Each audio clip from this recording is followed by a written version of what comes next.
మంత్రులు మాట్లాడిన మాటలు కొన్ని చూస్తే చాలా హాస్యాస్పదంగా ఉంది. ముఖ్యంగా పరిటాల సునీత గారు విజయమ్మ మొదటి రోజు సదస్సుకు రాలేదు, జగన్మోహన్ రెడ్డికి మహిళల్ని గౌరవించడం తెలీదు, నేర్చుకోండి అంటున్నారు. మా వైఎస్ఆర్ కాంగ్రెస్ పార్టీకి గౌరవ అధ్యక్షురాలు విజయమ్మ. కానీ చంద్రబాబు నాయుడు ఏ రోజైనా తన తల్లి ఫోటోని అయినా తెలుగుదేశం పార్టీ ఆఫీస్లో పెట్టాడా?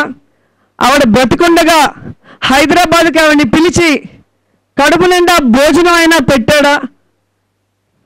కనీసం ఒక పెద్ద కొడుకుగా ఆవిడికి తలకొరువైనా పెట్టాడా అని నేను అడుగుతున్నాను. ఈరోజు చంద్రబాబు నాయుడు గారి క్యాబినెట్లో ఉంటూ 18 మంది మంత్రులు ఉన్న సమయంలో 3 మహిళలు మంత్రులుగా ఉంటే, ఈరోజు క్యాబినెట్ ఎక్స్పాన్షన్లో 26 మంది క్యాబినెట్ మంత్రులు ఉండగా అందులో 2 ఉన్నారు. ఉన్న వాళ్ళని కూడా తీసేశారు, 2ని. దాంట్లో ఒకరు ఎస్సీ, ఒకరు బీసీ. పెంచాల్సింది పోయి ఉన్న వాళ్ళని తీశారు, అది కూడా బడుగు బలహీన వర్గ వాళ్ళని తీసిన మీరు మహిళల్ని గౌరవించడం మీరు నేర్చుకొని చంద్రబాబు నాయుడు గారికి నేర్పిస్తే బాగుంటుంది. అలాగే మీరు మంత్రిగా ఉన్నప్పుడు పౌష్టికాహార లోపం వల్ల ఎంతోమంది గర్భిణీ స్త్రీలు, పిల్లలు చనిపోతూ ఉంటే వాళ్ళకి అందించాల్సిన ఫండ్స్ అందించకుండా, వాళ్ళని కాపాడకుండా ఆ ఆడవాళ్ళ జీవితాన్ని నాశనం చేసిన మీరా మహిళల్ని గౌరవించడం గురించి మాకు నేర్పిస్తున్నారు.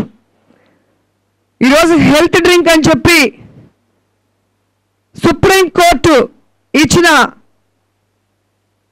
నివేదికను కూడా పక్కన పెట్టి ఈరోజు జాతీయ రహదారుల్ని, రాష్ట్ర రహదారుల్ని డీనోటిఫై చేసేసి ఎక్కడ పడితే అక్కడ మద్యం షాపులు పెట్టి ఎంతోమంది ఆడవాళ్ళ తాలిపొట్లు తెగిపోవడానికి కారణమవుతున్న మీ చంద్రబాబు నాయుడిని నిలదీసి మహిళలకి ప్రాణం అలాగే మానం కాపాడే పని చేయకుండా గంగిరెద్దులాగా క్యాబినెట్లో తల ఊపుతూ కూర్చొని ఈరోజు మహిళల్ని గౌరవించడం గురించి జగన్మోహన్ రెడ్డికి నువ్వా తల్లి చెప్తున్నావు?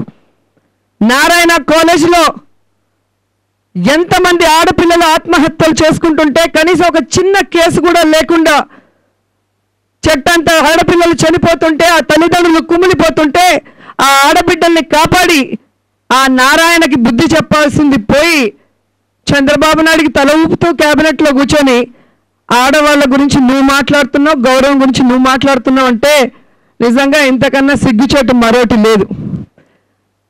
ఇక సోమిరెడ్డి మాట్లాడతాడు, ఈయన చెప్పేది సోది.